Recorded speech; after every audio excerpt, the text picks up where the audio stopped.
नमस्कार दोस्तों, स्वागत है आपका हमारे चैनल पर। वक्त है 25 फटाफट खबरों का, जहां हम आपको देंगे देश दुनिया की 25 बड़ी अपडेट्स, वो भी बहुत कम समय में। चलिए फिर शुरू करते हैं। 28 नवंबर को लाल ग्रह दिवस, विश्व करुणा दिवस और राष्ट्रीय फ्रेंच टोस्ट दिवस जैसे कई दिवस मनाए जाते हैं। इसके अलावा कुछ स्थानों पर छत्तीसगढ़ दिवस और एलेन दिवस भी मनाए जाते हैं। रूसी राष्ट्रपति व्लादिमीर पुतिन की आगामी भारत यात्रा में कच्चे तेल का व्यापार एक अहम मुद्दा होगा।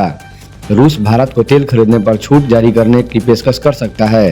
यूक्रेन युद्ध के कारण रूस की अर्थव्यवस्था प्रभावित हुई है और भारत रूसी तेल का एक प्रमुख खरीदार है। भारत द्वारा तेल आयात कम करने से रूस चिंतित है। आगामी सम्मेलन में रक्षा और ऊर्जा के क्षेत्र में सहयोग पर भी चर्चा होगी। असम सरकार ने बहुविवाह पर रोक लगाने के लिए एक विधेयक पारित किया है। इस विधेयक का उद्देश्य भारत में बहुविवाह प्रथा को समाप्त करना है। विधेयक में दोषी पाए जाने वाले व्यक्तियों के लिए सजा का प्रावधान है, जिसमें 2 साल तक के कैद और जुर्माना शामिल है। सरकार का मानना है कि यह एक कदम महिलाओं के अधिकार की रक्षा करेगा और अलैंगिक समानता को बढ़ावा देगा। प्रधानमंत्री नरेंद्र मोदी ने जनरेशन जेड की तारीफ करते हुए कहा है कि वे भारत के स्पेस सेंटर को नई दिशा ले जा रहे हैं। उन्होंने हैदराबाद में स्काई रूट एयरोस्पेस के इन्फिनिटी कैंपस का उद्घाटन किया और बताया कि भारत में 300 से ज्यादा स्पेस स्टार्टअप काम कर रहे हैं। युवाओं ने प्राइवेट स्पेस रिवॉल्यूशन की शुरुआत की है और भारत का तीसरा सबसे बड़ा स्टार्टअप इकोसिस्टम बन चुका है। पाकिस्तान में सेना का प्रभाव बढ़ गया है। जनरल आसिम मुनीर पहले चीफ ऑफ डिफेंस फोर्सेज बने। वे तीनों सेनाओं के सुप्रीम कमांडर होंगे और उनका कार्यकाल 5 साल तक का होगा। परमाणु हथियारों का कंट्रोल भी अब सीधे मुनीर के पास होगा। उन्हें राष्ट्रपति जैसे कानूनी सुरक्षा भी मिल गई है। विशेषज्ञों का मानना है कि मुनीर अब पाकिस्तान के सबसे ताकतवर व्यक्ति बन गए हैं।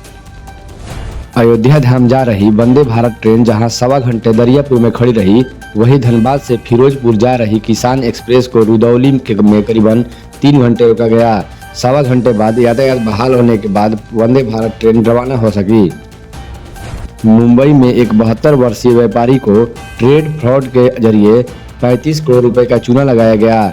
धोखाबाजों ने व्यापारी को बड़े मुनाफे का लालच देकर फंसाया। पुलिस जांच में पता चला है कि यह एक संगठित गिरोह का काम है। पुलिस आरोपितों की तलाश कर रही है। सांसद पप्पू यादव ने पूर्णिया एयरपोर्ट के विकास में राज्य सरकार की उदासीनता पर सवाल उठाए हैं। उन्होंने कहा है कि चेन्नई के लिए विमान सेवा जल्द शुरू होगी। उन्होंने एयरपोर्ट का नाम ईश्वरनाथ रेणु या भोला प्रसाद शास्त्री के नाम पर रखने की मांग फिर से दोहराई है। केंद्रीय मंत्री के अनुसार एयरपोर्ट का उद्घाटन 15 सितंबर 2025 को हुआ था और उड़ान 5.0 योजना के तहत इसका विकास हो रहा है। बिहार विधानसभा चुनाव के हार के बाद पूर्व राजद विधायक राम बिशुल सिंह लोहिया ने सांसद सुदामा प्रसाद पर गंभीर आरोप लगाए। उन्होंने कहा है कि सांसद चुनाव के दौरान गायब रहे, जिससे राजद उम्मीदवार किशोर कुमार को हार का सामना करना पड़ा। लोहिया ने भाजपा पर गठबंधन धर्म न निभाने का आरोप लगाया और पार्टी के भीतर घातियों पर कार्रवाई की मांग की। बंगाल की खाड़ी में उठ रहे चक्रवात डिडवाह का असर उत्तर प्रदेश, बिहार और दिल्ली में होने की संभावना है। मौसम विभाग ने इन राज्यों में हल्की बारिश और तेज हवाओं की चेतावनी दी है। मछुआरों को समुद्र में न जाने की सलाह दी गई। किसानों को फसलों को बचाने के लिए कहा गया है। दिल्ली एनसीआर में आंशिक असर देखने को मिलेगा। UIDAI आधार कार्ड के डिजाइन में बदलाव करने का योजना बना रही है। नए डिजाइन में नाम, पता और आधार नंबर जैसी व्यक्तिगत जानकारी नहीं होगी। आधार कार्ड पर केवल फोटो और QR कोड होगा। यह कदम डेटा चोरी और धोखाधड़ी को रोकने के लिए उठाया जा रहा है। UIDAI एक नया ऐप भी लॉन्च करेगा जो QR कोड और फेस रिकग्निशन से पहचान को सुरक्षित करेगा। यह ऐप आधार ऐप की जगह लेगा। छत्तीसगढ़ के सुकमा जिले में एक IED विस्फोट में एक महिला पुलिसकर्मी घायल हो गई। सुरक्षा बल इलाके में गश्त कर रहे थे तभी यह घटना हुई। घायल महिला पुलिसकर्मी को तत्काल अस्पताल में भर्ती कराया गया है। सुरक्षा बलों ने इलाके में तलाशी अभियान तेज कर दिया है। भारत और पाकिस्तान के बीच विवाद का मुख्य कारण आतंकवाद है।